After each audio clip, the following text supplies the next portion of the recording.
Hi, welcome to Universal Interiors. I'm Les Engelstead, and I get to do a little sharing today of one of those summertime treats. Well, you definitely can make it in the wintertime because I do a lot of that. My son Jace has hockey buddies, and I try to make some treats from now and then, and this is by far seems to be the most popular.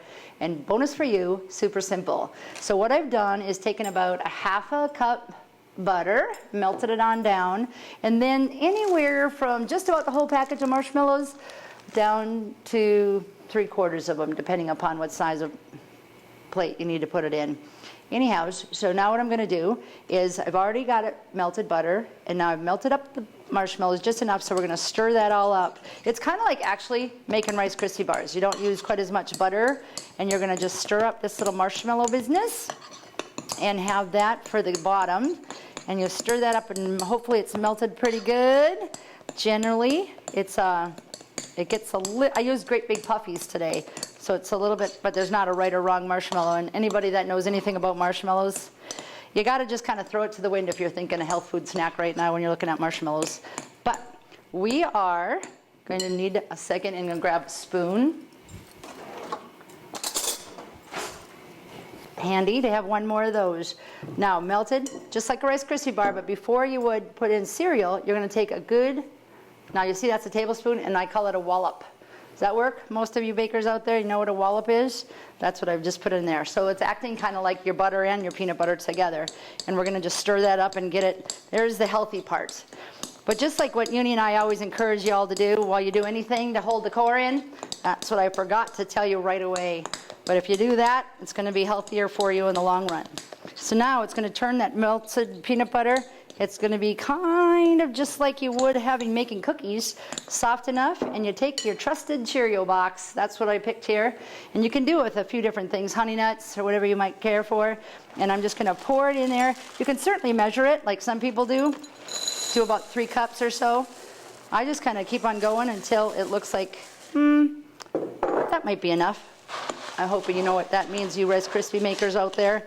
I don't like to go, and neither do the kids seem to like it, to be having so packed that you don't have any room for anything but a bunch of cereal. So just a little bit beyond the goo stage, that's where we're after. So I'm going for a little bit more Cheerios right now. And this seriously is so easy to do, you guys. One of the things in the summertime, and again, I'm just kind of picking on summer, hence the season, but in the winter, kids love treats. And moms, I know it's tough to get time to do that. But sometimes, I mean, kids in the kitchen, for Pete's sakes, my mom always let us do that once we hit maybe the middle school years. You can try it a little earlier, but it's best to get to about middle school, and you have this great after-school snack. So now you see how it's all gooey?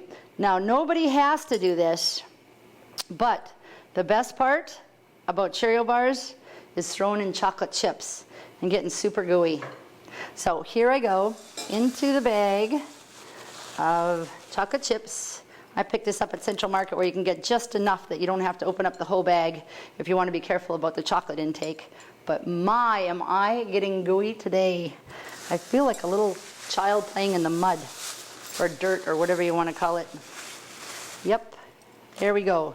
A little while ago we got to do a show on hodgepodging. I kind of feel like that's what I'm doing with food today. But now we've mixed just enough chocolate, and we're going to stir that on up.